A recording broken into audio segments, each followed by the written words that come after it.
What's happening, folks? Back with another reaction, back with some more Orchestral Maneuvers in the Dark. And for the time being, I've decided to move to the next proper album, but we will come back and go through some of the alternate mixes and remixes included in the 40th anniversary edition of Crush. Thank you again to Stuart, and also to Phil and Seb, all of whom have provided OMD. Oh, and Han Solo, too. So yes, big shout out to all of you. The next track, or rather the first track on The Pacific Age, 1986, is Stay, and it has a very poetic subtitle. Make sure I'll get it right.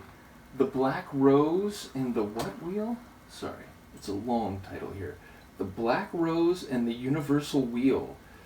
So, I mean, Stay is, I'm not going to say easy enough, but clear enough to think about. It's the lack of motion away from, and that of course can be literal and or conceptual or emotional. You can drift away from someone while still standing right next to them. But the Black Rose, okay, a rose in many works of art and cultural traditions, it can relate to love and fidelity, but of course a black rose suggests maybe death, or at the very least something darker than a red or white rose. And then the Universal Wheel, I don't quite know what to do with that, so it's a really interesting title, but I don't quite know what to expect. So let's give it a listen and see what I can catch. This is Orchestral Maneuvers in the Dark. It's the first song on their 1986 album, The Pacific Age, and it's Stay, the Black Rose and the Universal Wheel.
universal wheel that dominates our lives. Interesting, and I do think we heard reference to the black rose, and maybe that was connected to the person being addressed emotions or decisions vis-a-vis the narrator. But okay, first of all, definitely a synth funk vibe here, as well as a synth soul vibe. Now again, in a number of different deep dives of groups that kind of made their name in the 80s, I've noticed that when you get to the second half of the 80s, more flavors or stylings of funk and soul and even blues seem to work their way in. And these are for groups or artists that in the first half of the decade maybe were more associated with an electronic sounding synth pop. And again, if you haven't seen it, a few months ago maybe even, I did a multi-song documentary. It was like in connection with like 4, I think, of their songs for OMD. I did a watch along, and both Mr. Humphreys and Mr. McCluskey were talking about where they came from and how they, I think Paul was he was taking like transistors or like circuit connections, and that was kind of what they started doing with electronic music, which interestingly, McCluskey was like, which our friends thought was absolute shit, and then suddenly a few years later we were on top of the pops, and it was like, what even happened? Anyway, in that documentary, they were talking about how, one of the first things, I think like the first thing they actually wrote on a proper like synth keyboard was that piano riff for Electricity. And the piano riff in this one, it wasn't identical, but it really gave me similar vibes. Now, again, their earliest tracks definitely have that electronic sound, and indeed, McCluskey was saying in that documentary that like he felt like we're the future, like this kind of music, electronic music, and it's and he says when they were on top of the pops, it was like we'd look over and there's Elton John, and I think he makes a couple other references, and it's like that's the past, like that's stuff that's kind of going out of style, and electronic music is going to be the future. And so here with the kind of real funky vibe, funky bass line, soulful backing vocals, and just kind of like synth funk soul atmosphere overall, it definitely feels like a shift relative to the earlier albums that I went through, maybe even relative to Crush, although fair to say even that felt a bit different than the earlier material. So yeah, ultimately the evolution of the sonics, I guess is what I'm saying, is discernible. Not that that's complete, meaning again, that keyboard riff, it's like, that reminds me of like, I think what was their first big hit. I think Electricity was their first major hit. So there's continuity as well. But yeah, like lyrically, I don't really know what to make of it. I mean, it's like he's suggesting the other person's going to like run away and leave, but before they do, he wants to say, stay.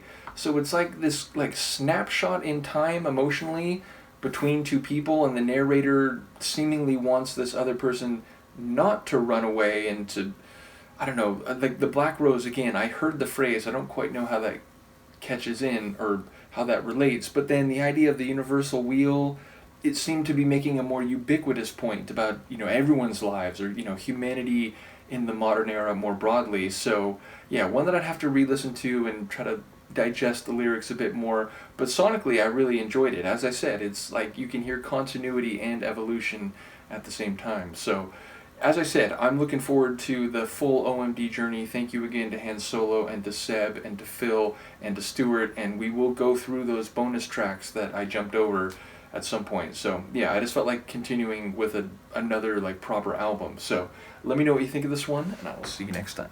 Peace.